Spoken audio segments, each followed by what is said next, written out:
You know royalty. मैं इस पे ज़्यादा विश्लेषण नहीं करूँगा, आप हर मीटिंग में सुनते हैं, लेकिन रॉयल्टी आएगी कैसे वो महत्व समझे थोड़ा। पहला,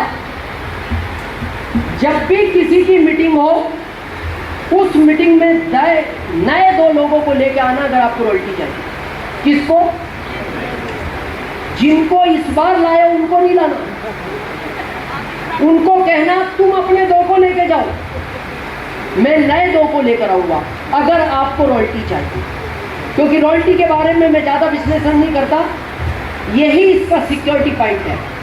जिंदगी के बाद भी, जिंदगी के साथ भी 7 पीढ़ियों तक रॉयल्टी सिस्टम मिलता है। ये 2 आएंगे नहीं, आएंगे नहीं, लाना पड़ेगा। याद करो पहला दिन स्कूल गए थे या ले जाए गए थे? ले जाए गए थे। किसके द्वारा? अपलाइन के, वही पिताजी करता धरता जैसा आपकी अपलाइन होती है। क्यों जाना नहीं चाहते थे? क्योंकि आपको भविष्य नहीं दिखता था, पिताजी को आपका भविष्य दिखता था। ये 2 लोग आना नहीं चाहेंगे क्योंकि इनको आर्थिक में इनका भविष्य नहीं दिखता, आपको दिखता है। तो आदमी 2 चीज से समझता है भारत में, या तो किसी की बात सुनने से या किसी चीज को देखने से। जो लोग अभी भी आपकी बात नहीं सुन रहे उनको 24 सितंबर को लाओ, केसी सर की बात सुनवाओ। फिर भी ये ना समझे तो एक बार इनको भीलवाड़ा दिखाओ, ये फिर देख के समझेंगे। भीलवाड़ा देख के भी ना समझे तो एक बार इनको आरसीएम वर्ल्ड दिखाओ, उसको देख के समझेंगे। उसको देख के भी ना समझे तो एक बार इस कंपनी के मालिक को दिखाओ, उनको देखकर समझेंगे। और उनको देखकर भी ना समझे तो फरीदाबाद में आकर किसी अच्छे डॉक्टर को दिखाओ। फिर तो कोई ना कोई टेक्निकल प्रॉब्लम है। तो रॉयल्टी का पहला स्टेप क्या है? हर मीटिंग में नए 2 लोगों को, हर बार नए 2 को लाना है। क्लियर है? सेकंड, जल्दी रॉयल्टी चाहिए, फैमिली को इन्वॉल्व करो, पत्नी को कोशिश करो मीटिंग में साथ लाओ। मैं ये नहीं कह रहा बॉम्बे, कलकत्ता आसपास मीटिंगें ला सकते हो तो लाओ। आज में बहुत सारी महिलाएं, मैं बहुत खुश हूं इनको देखकर, और मैं आपसे वादा करता हूं जिनके साथ ये आई हैं उनको आरसीएम में कोई डायमंड जाने से रोक नहीं सकता, रोक ही नहीं सकता। पता है क्यों? बहुत लोग कहते हैं सर ये पुरुषों का बिजनेस है। ये पुरुषों का बिजनेस नहीं, ये महिलाओं का बिजनेस है। आरसीएम के पहले याद करो, जब आप जॉब करते थे या दुकान करते थे, घर से लिस्ट कौन बना के देता था इस सामान की? पत्नी। पत्नी ने लिख दिया रेड लेवल चाय, आपकी ताकत नहीं, आप बाघ बकरी ले रहा।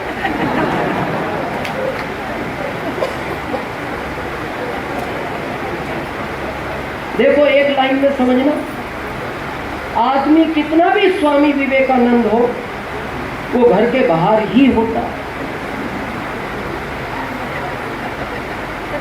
घर में इंटर होते ही उसका विवेक बाहर रह जाता है, अंदर खाली नंद नंद घुसता है।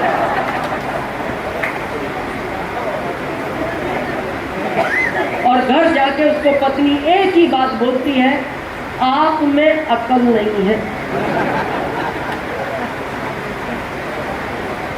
जगदीश जी क्या बोलती है? आप में अकल नहीं। ये बोलता कुछ नहीं क्योंकि विवेक तो बाहर ही रह गया। ये चुपचाप देखता रहता, फिर मन मन सोचता, अकल होती तेरे से शादी करता हूं।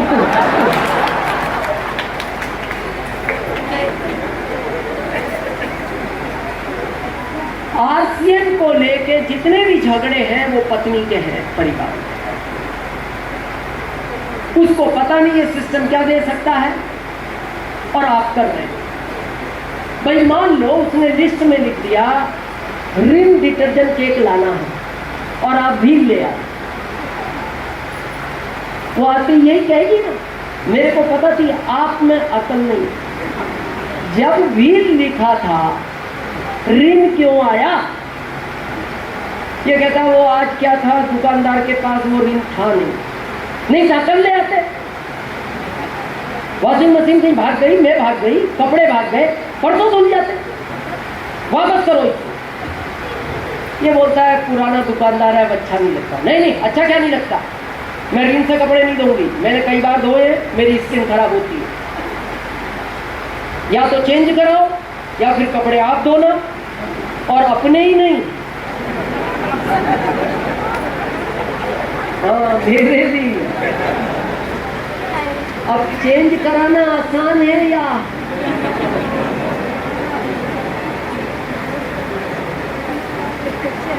नरेश जी, क्या आसान? और हमारे साथ यही हो रहा है, हम घर में ले जाके प्रोडक्ट रख देते हैं हर सिम के, पत्नी इन्वॉल्व नहीं है, वो रोज बोलती किसने कहा था ये लाने का। और हम देखो एक्चुअल क्या हो गया, अभी मैं सुबह किसी से बात कर रहा था, जयप्रकाश जी होटल में थे, आदमी भारत का लर्निंग मोड में नहीं रहा, ये टीचिंग मोड में चला गया। प्राकृतिक हमें हर पल सिखाना चाहती है, हम सीखना नहीं चाहते। जिनको हम कमजोर मानते हैं, भारत में सारी ताकत भगवान ने इनको एक्स्ट्रा दी है। आपको ज्ञान चाहिए, मां सरस्वती के पास जाओ। पैसे चाहिए, मां लक्ष्मी के पास जाओ। ताकत चाहिए, मां दुर्गा के पास जाओ। पुरुष डिपार्टमेंट के पास क्या है? न्यूट्रल डिपार्टमेंट है ये। आप एक ताकत बताओ, आपके कौन से भगवान में एक भगवान में बताओ ताकत है? विष्णु जी आंख नहीं खोल रहे, उनसे जाके पुरुष वर्ग में कहा प्रभु महिलाओं के साथ 3-3 देवियां हैं, हमारा कोई ध्यान करेगा कि नहीं? वो कहते देखो पहले खारे पानी में लेटा रखा है मेरे को, दूर तक पीने का पानी नहीं है, और मेरे से अपेक्षा रखते हो मैं तुम्हारी कोई मदद करूं? मैं कोई आंख नहीं खोलूंगा, लक्ष्मी से जाके मिल लो।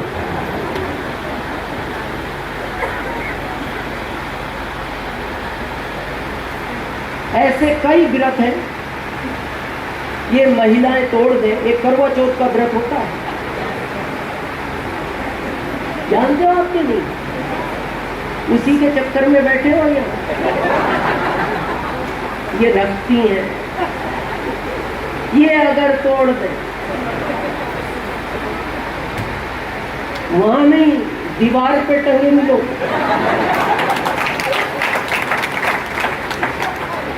ये जानती है, देखो कितनी ताकत दी भगवान ने। ये अगर वो व्रत तोड़ दे, और ऐसे कई व्रत है, आप एक ऐसा व्रत बताओ पुरुष तोड़ दे और इनको सर्दी हो जाए।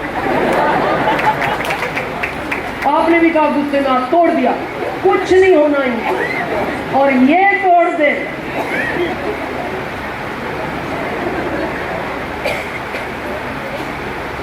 प्राकृतिक ने ऑटोमेटिक दिया। देखो सब्जियों पे जितने नाम दिए महिलाओं के नाम पे, हरी मिर्ची, शिमला मिर्ची, पत्ता गोभी, भिंडी, गिलकी, तुरई, आपके नाम पे है कद्दू।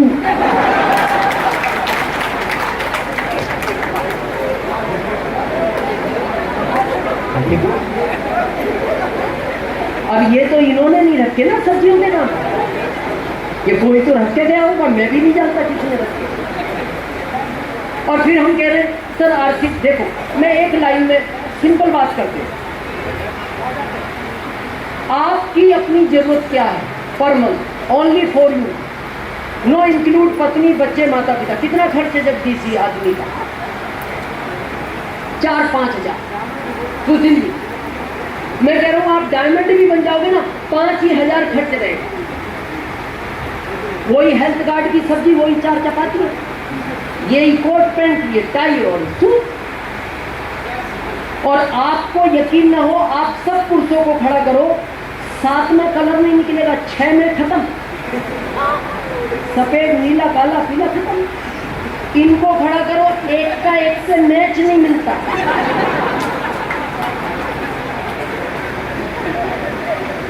तो फिर 25 लाख क्यों चाहिए? जब आपका 5,000 का खर्च है, क्यों चाहिए 25 लाख? हाँ, आप आरसीएम में भाग रहे हो इनके लिए कि मेरी पत्नी के पास उस कॉलोनी का सबसे बड़ा बंगला हो, उस कॉलोनी की सबसे बड़ी कार हो, उस कॉलोनी के सबसे बड़े स्कूल में मेरे बच्चे पढ़े। आप दिन रात इनके लिए भागते हो। अब जब दिन रात भागते हो तो फील्ड में ज्यादातर सुस्ती की तरह लोग मना ही करते हैं, मना करके रूबी बन गए। तो इच्छा क्या होती है? जब मना करते हैं तो बाहर ना चाय की इच्छा, ना खाने की इच्छा, क्योंकि मोरल डाउन हो गया। तो इच्छा क्या होती है? घर जाती पानी मिलेगा, चाय मिलेगी, खाना मिलेगा। अब जैसे आप घर में इंटर हुए और पत्नी आरसीएम में इन्वॉल्व नहीं है, क्या लगता है? चाय पानी? वो देखते ही एक बात आपको कहेगी, आ गए घूम फिर के, काम तो कुछ है नहीं, इस दुनिया के सबसे निठल्ले व्यक्ति हो तुम, सुबह आरसीएम के नाम पे निकलते हो, दिन भर घूम घाम के घर आ जाते हो, और मैं जानती हूं आपसे कोई जुड़ा तो होगा नहीं और आपसे कोई जुड़ भी नहीं सकता। ये बात मैं इसलिए कह रही हूं, आज तक मैं ही आपसे नहीं जुड़ी, लोग क्या जुड़ेंगे?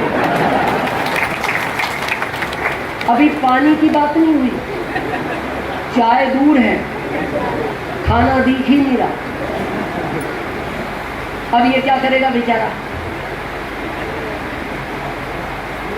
ये क्या अपेक्षा लेके आया था? जाती चाय पानी, फील्ड ने नाराज कर दिया, पत्नी ने तो और उल्टी बात सुन कर दी। और देखना, पत्नी को एक ताकत दी है भगवान ने, इसको अगर जिस दिन घर का काम नहीं करना हो, ये सिर पे एक रुमाल बांधती है और बोलती है मेरा सिर फटा जा रहा है।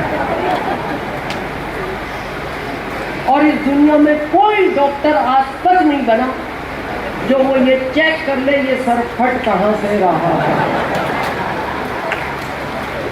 देखो महिलाएं कितनी खुश है, ये पता है क्यों खुश है? ये याद कर रही है वो कपड़ा बांधा कितनी बार है और कितनी बार। अब जैसी इसकी बाइक की आवाज सुनी, नीचे आ गया, और ये अपोजिट है आरसीएम के, तुरंत बांध लिया कपड़ा। और जैसे ये घर में इंटर हुआ, ये शुरू,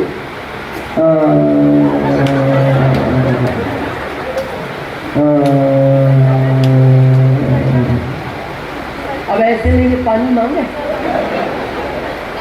है? तो थोड़ी देर देखेगा, हिम्मत करके पानी तो ले आया। दिन भर का थका आ रहा, चाय की इच्छा, तो फिर आवाज ओरिजिनल तो थी नहीं, तो धीरे धीरे कम हो गई।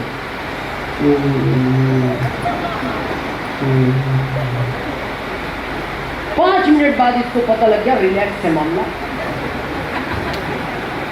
तो फिर इसने हिम्मत की, चाय मिल सकती है एक कप? चाय की पड़ी है तुम्हें? जब से गए सर हटा जा, हाँ बनाओ एक कप मेरी भी बनाना। ये तो फंस गया चाय में। अब रात का क्या लगता है, खाने का क्या है ये?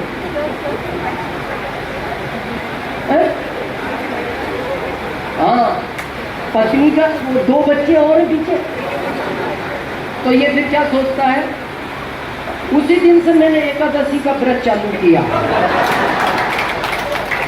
और वो चालू हो गया तो हो गया। मैंने कहा अब रखो शुरू से। तो आपको क्या लगता है, पहले दिन से मेरी पत्नी मेरे साथ थी, बहुत विरोध में थी आपी की तरह, लेकिन मेरी अपलाइन ने मेरे से काम कहा, दिनेश जी बिजनेस को बड़ा करना है, पत्नी को मीटिंग में लेकर आया, और मैं ले जाना चालू किया। और आज ये बात कहने में मेरे को छोटापन महसूस नहीं होता, ना कोई संकोच है। दिनेश चौधरी आज जिस भी जगह खड़ा है, ये मेरी पत्नी की ही देन है। इन्वॉल्व कर। अब ये 27-28 का बड़ा प्रोग्राम है आपके दिल्ली में, 28 का विशेष कीसोल का। वो कीसोल की क्या जरूरत थी प्रियंका मैम को? सब कुछ साम्राज्य था, कंपनी संभालने की, पर उनको लगा इनके लिए कुछ विशेष किया था। क्योंकि देखो, जीवन में पत्नी हमसे कहती नहीं, पर किसी को मांगना अच्छा नहीं लगता। जब वो चलते टाइम आपसे कहती है जी खर्चे के 700 रुपए दे के जाना, 4 दिन बाद आओगे, क्या करोगे 700 का? लो 500 लो 500। क्या लगता है आपको? उसको अच्छा लगता है पैसे मांगना बाबा? पत्नी तो छोड़ो, भिखारी आपसे पैसे मांगे, आप दूर से फेंक देना, वो रिटर्न फेंकता है। बोले भाई साहब देने हैं तो थोड़े से नियम से दो, भिखारी जरूर हूं पर सिद्धांत बदलू।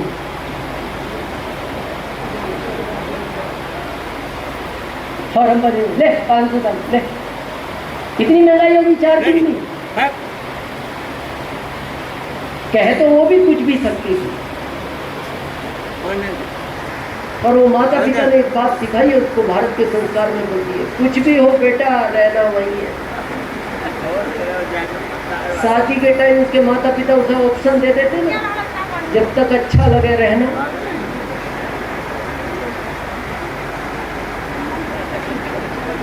जब नहीं लगे आ जाए। आधे लोग सिंगल होते हैं, तो उस प्रोग्राम की तैयारी करें, एनिवर्सरी की तैयारी करें। और अब मैं अपनी बात खत्म करने की तरफ चल रहा हूं। बचे 10 रुपए, आगे वालों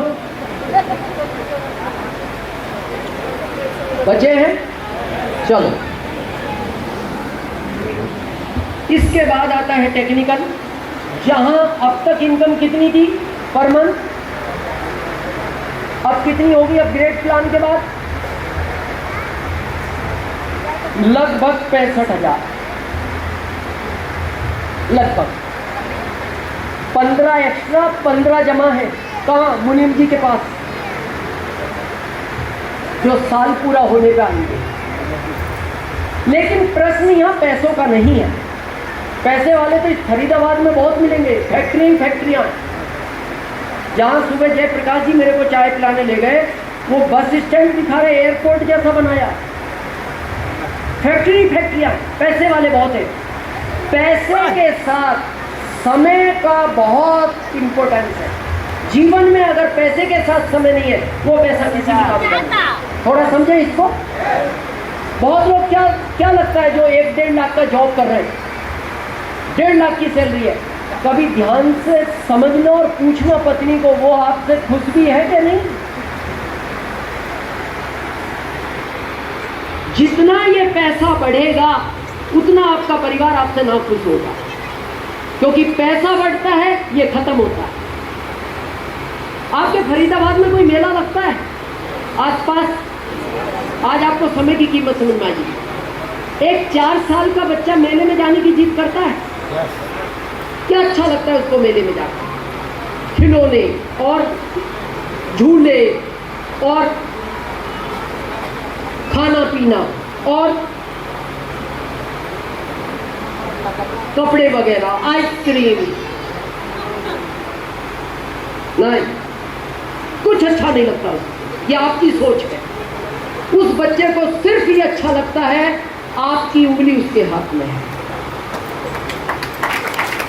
यानी आपका समय उसके साथ है।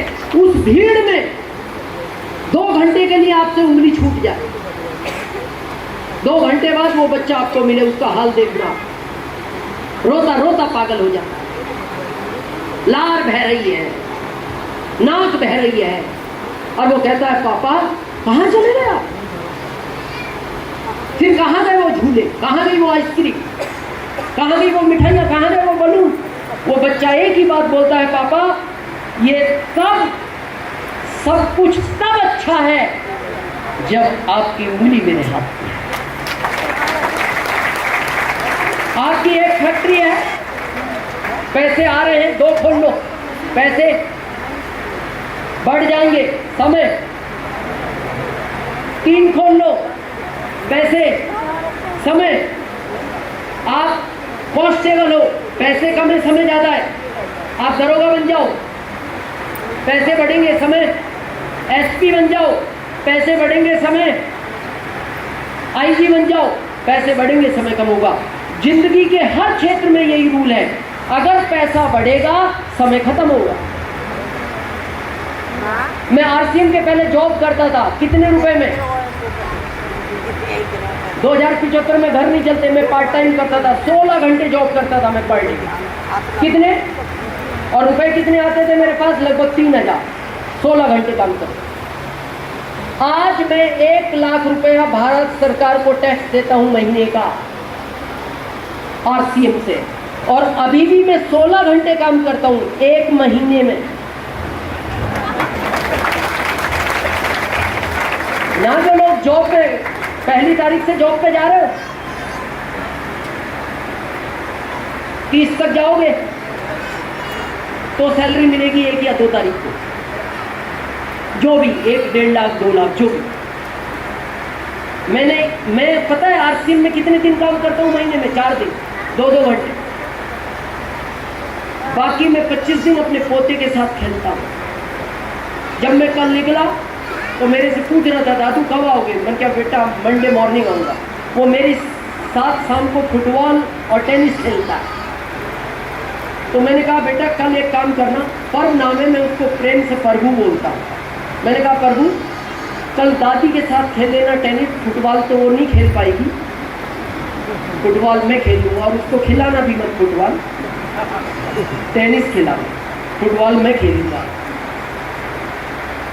इस तरह की लाइफ जीनी है। अभी मैं सुबह इनके साथ आ रहा था, नरेश जी थे,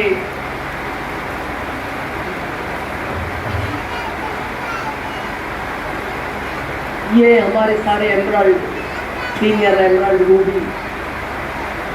तो मैं इनको मेरे घर का वो दिखा रहा था कैमरे पर लाइव।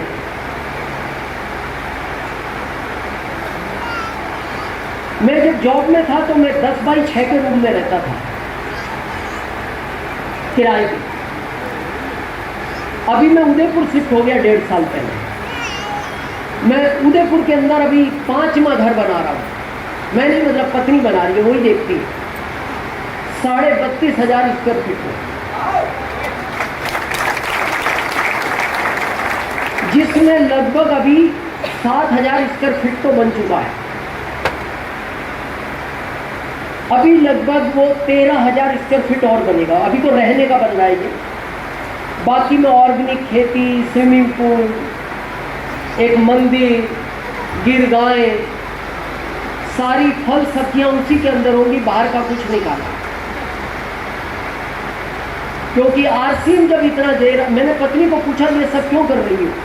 बोले जब इतना पैसा आ रहा है तो उम्र तो 100 साल होनी चाहिए क्या? नहीं, पैसा ज्यादा है तो उम्र हमेशा लंबी होनी चाहिए, और आरसीएम दोनों देने की ताकत रखता है, उम्र भी और पैसा भी। मेरे को दुख पता कब होता है? जब एक आदमी 1.5 लाख के जॉब में या 2 लाख के सीना चौड़ा करके घूम रहा है मार्केट में, इंजीनियर हो, प्रोफेसर हो। आपने अपना जीवन चेक किया है? जितना बड़ा जॉब है आप परिवार को टाइम नहीं दे पाए। पत्नी बार बार बोलती है मार्केट चल रहा है, मार्केट चल रहा है, और आपका क्या उत्तर है? कल चलेंगे, कल चलेंगे। 1 महीना हो गया तो फिर पत्नी को भी गुस्सा आ जाता है। देखो जी, चलना हो तो चलो, 2 दिन बाद करवा चौथ है, वैसे ही टाइम नहीं दे पा रहे, कम से कम उसको तो टाइम दो। फिर ये थोड़ा सा अटेंशन, नहीं नहीं नहीं नहीं, परसों चलेंगे, पक्का पक्का। घर से निकला, मैं तैयार रहूंगी 5 बजे, चलना ही है, हाँ तैयार रहना, मैं आ जाऊंगा। 5 बजे जैसे ही ऑफिस से निकला, बॉस ने पूछा कहाँ जा रहे हो? सर जाना जरूरी है। फाइल कंप्लीट है? सर कंप्लीट है, 1% बाकी है, सुबह कर दूंगा, 99 कर। नहीं नहीं, तुम क्या समझते हो, मेरे ऊपर से प्रेशर है, मेरे को फाइल अभी चाहिए। सर आप समझ नहीं रहे, मेरी सिचुएशन खराब है। अब वो बॉस कह रहा है तू मेरी नहीं समझ रहा, मेरी भी ऊपर से खराब है। सर जाना जरूरी है, फाइल कंप्लीट करो। सर जाना जरूरी है, परमानेंट जाओ। क्या करेगा? रुकेगा क्यों? याद आ गया, पीछे 5 रुका, करने लगा फाइल कंप्लीट। 5:15 बजे पत्नी का फोन आया, कहां तक पहुंच गए? सॉरी नहीं आ पाए। क्यों नहीं आ पाए? बॉस ने रोक लिया। पता वो पत्नी मन मन क्या बोलती है, आपसे तो नहीं कहती, वो मन मन कहती है, मैंने शादी आपसे की थी।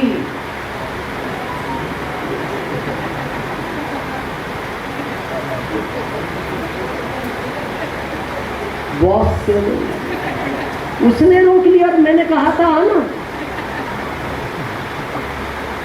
क्या जीवन है? बड़ी फैक्ट्री है, आप दिन के 5 लाख कमा रहे हो। पत्नी ने कहा मार्केट चल रहा है, हम क्या बोलते हैं? 1 लाख रुपए भेज रहा हूं, कार और ड्राइवर भेज रहा हूं। वो मन मन कहती है, मैंने शादी आपसे की थी। और देखना, जितने पैसे वाले हैं ये पत्नियों के साथ ये नहीं ड्राइवर घूमते हैं। जितना ज्यादा पैसा उतने ज्यादा नौकर साथ। क्या जीवन? और हम कह रहे क्या जरूरत है आरसी की? या जॉब में है। ईमानदारी से बताना, आपके फरीदाबाद में जो भी लोग जॉब करते हैं, पूरे भारत का ही अगर सर्वे करें, अपन फरीदाबाद की बात करते हैं, जॉब वाला व्यक्ति शाम को सब्जियां ज्यादा खरीदता है या सुबह में? शाम को। पता है क्यों? सुबह सब्जियां ताजी मिलती हैं, महंगी मिलती हैं।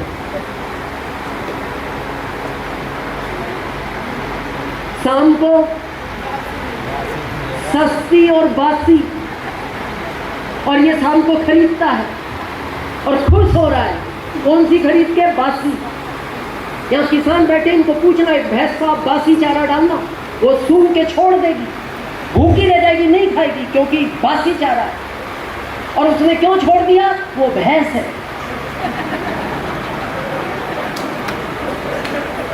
मैं आगे नहीं कहना चाहता, पहली 5 साल में नंबर आया है, फिर आप कहो यार कैसे आदमी को लेके आते हो आप। लेकिन ये कड़वा सच है, और मैं जिया हूं ऐसी लाइफ, लेकिन मैं चाहता हूं ऐसी नहीं जीनी चाहिए। लास्ट में मैं अपनी बात खत्म कर रहा हूं इस शब्द के साथ, जिसके लिए मैंने आरसीएम किया। अभी जब मैं जयप्रकाश जी से बात कर रहा था स्टेशन से आते हुए, तो मेरे को लगा शायद मेरा और जयप्रकाश जी का आरसीएम करने का एक ही कारण है।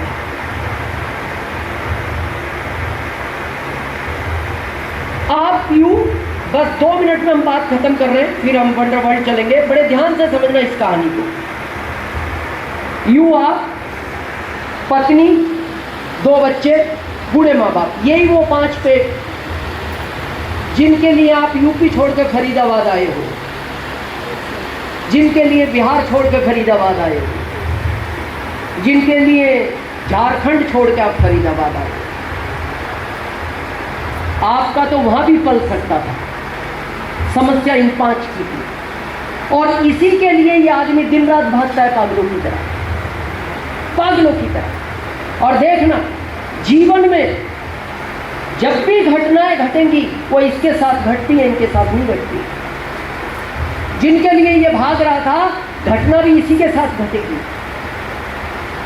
आपने हमेशा एक बात सुनी होगी, एक ट्रेन जा रही थी, सामने से मालगाड़ी आ रही थी, दोनों टकराई, इस ट्रेन में 100 लोग मर गए।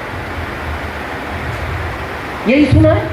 या कभी ऐसा सुना, एक ट्रेन पटरी से जा रही थी, पटरी से उतरी, गांव में घुसी, उस घर में 5 लोग सो रहे थे, 5 को कुचल गई।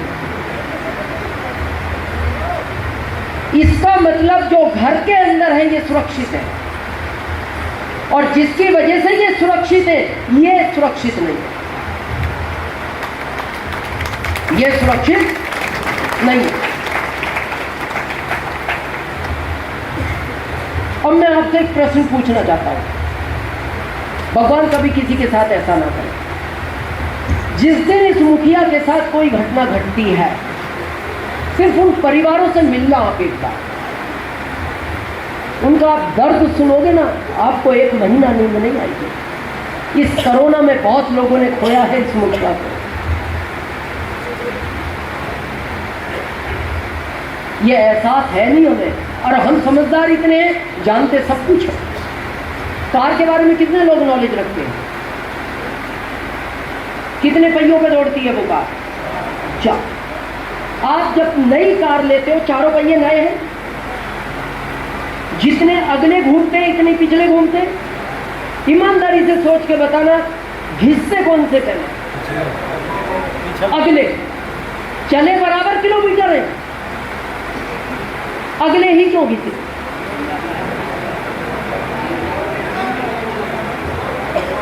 अगलों पर वजन ज्यादा है, यानी जिम्मेदारियां ज्यादा है।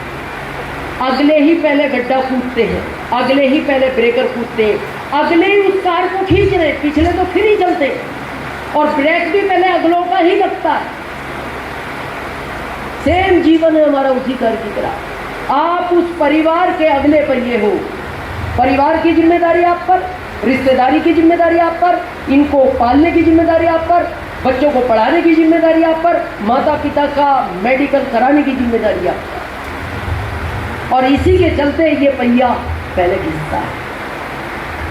और हम कितने समझदार लोग हैं, जब कार के अगले पहिए घिसते तो हम उनको पीछे डालते हैं, अगले नए डलवा लेते हैं। क्यों? चारों नहीं बदलवाए आपने, अगले नए, और जो थोड़े घिस गए वो क्या कारण है? नियम ये है, वो ही हमारी जिंदगी का है कि कार अगर 110 पे चल रही है और अगले टायर अगर फट जाए कार के, वो कार बिना पलटे नहीं रुकती।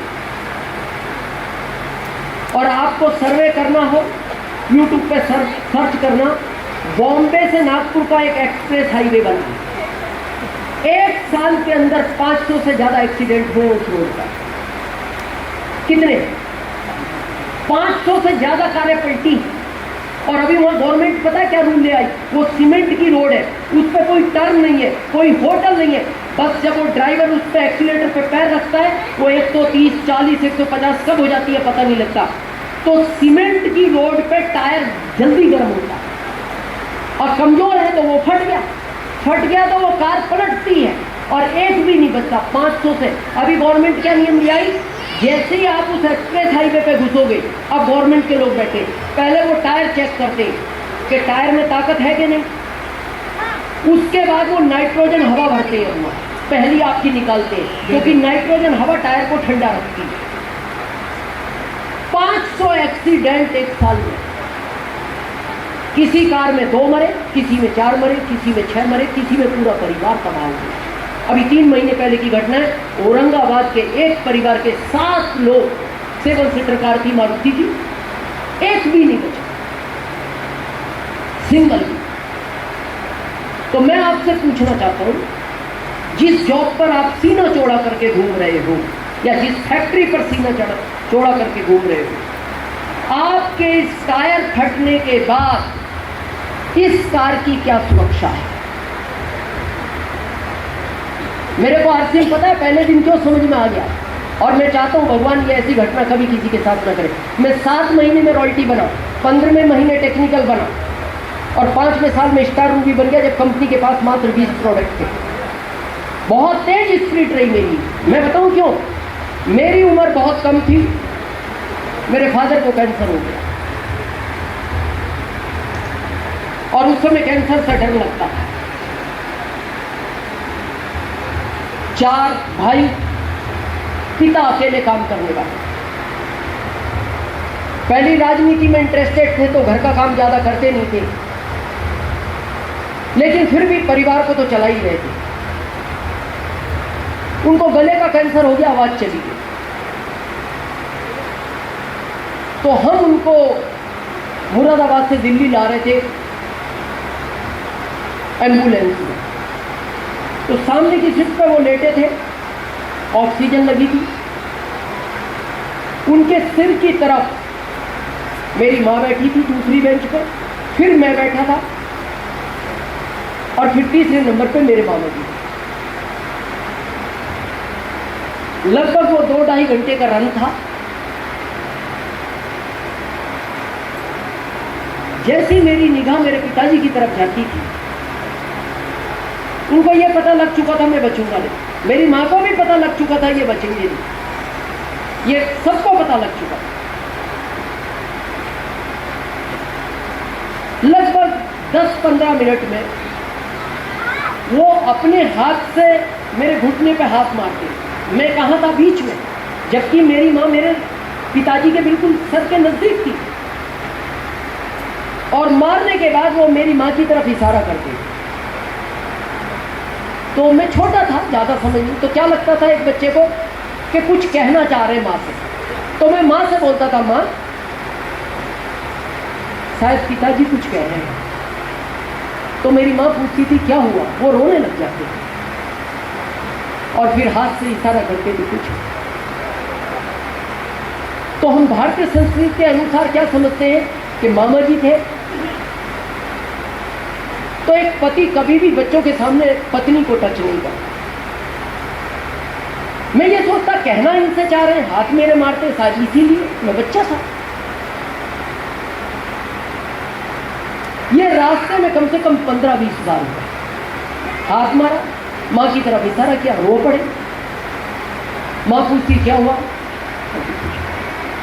1 महीना एडमिट रहे, ऑफ हो गए। मामा जी जब अंदर से आए, उन्होंने मेरे से आके कहा, बेटा जिया जी नहीं लगे। सोचो जिन बच्चों को अभी समझ नहीं है, उनके ऊपर से तो एक पहाड़ टूट गया, एक बहुत बड़ा साया खत्म हो गया। जब ये बात उन्होंने मेरी माँ से जाकर कही, आप बिलीव नहीं करोगे, मेरी माँ 2 मिनट ऐसे देखती रही और देखते देखते उसकी आंखें बंद हुई, वो बेहोश हो गई, जिसको आज हम कोमा बोलते हैं।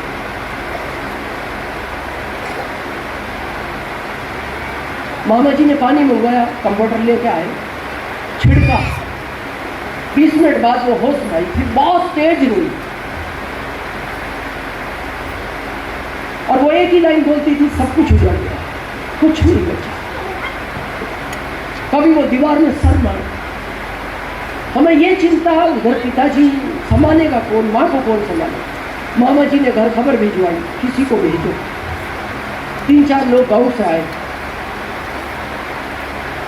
3 साल तक वो मेरी माँ कोमा में रही, 3 साल। होश आता, थोड़ा सा पहले हम कुछ खाने को देते और फिर एक ही बात बोलती, बेटा कुछ नहीं बचा हमारे पास। और फिर वो थोड़ी देर रोती, बेहोश। इतना टेंशन हो गया हमें, कुछ दिन बाद ऐसा लगा कि शायद हम माँ को भी खो देंगे। तो उस समय साधन नहीं थे, तो हमने किसी से खबर भिजवाई, मामा जी के गाँव, मामा जी को भेजी। मामा जी को हमने बोला, मामा जी आप अभी हमारे साथ रहो, 2-4 महीने तो रहो, माँ को ना खोते, हम पिता को तो खो चुके। उन्होंने कहा नहीं बेटा चिंता मत करो, मैं हूँ। तो वो मेरी माँ को समझाते थे, बहन क्यों परेशान हो, हम इन बच्चों को पढ़ाएंगे, हम इनकी शादियाँ करेंगे, हम तुम्हारी खेती करेंगे। तो मेरी माँ कहती थी, भाई मेरी माँ बड़ी,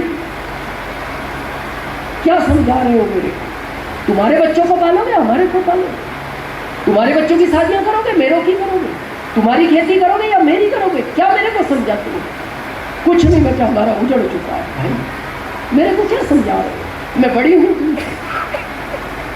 3 साल जैसे निकले, धन्यवाद उस भगवान का, मेरी माँ ठीक हो गई, आज भी अच्छी है। लेकिन जब मैं बड़ा हुआ, वो राज की बात समझ में आई, जब मैं बड़ा हुआ ये समझ मेरे को तब आई, वो क्यों मेरे हाथ मारते थे और क्यों मेरी माँ की तरफ इशारा करते थे।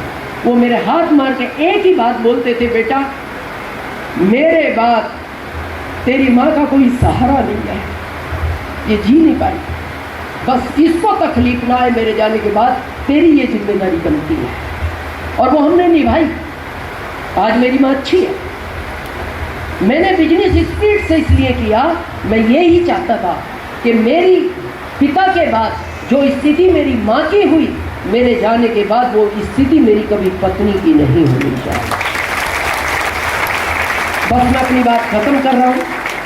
घर जाना, आराम से बैठना एकांत रूम में और अपने दिल से पूछना कि मेरे बाद इस परिवार को इस सिस्टम की ज़रूरत है।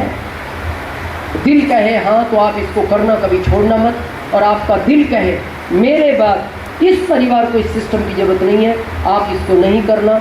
आपने हम सबको सुना, इसके लिए हम आपके बहुत बहुत आभारी हैं। थैंक यू, धन्यवाद।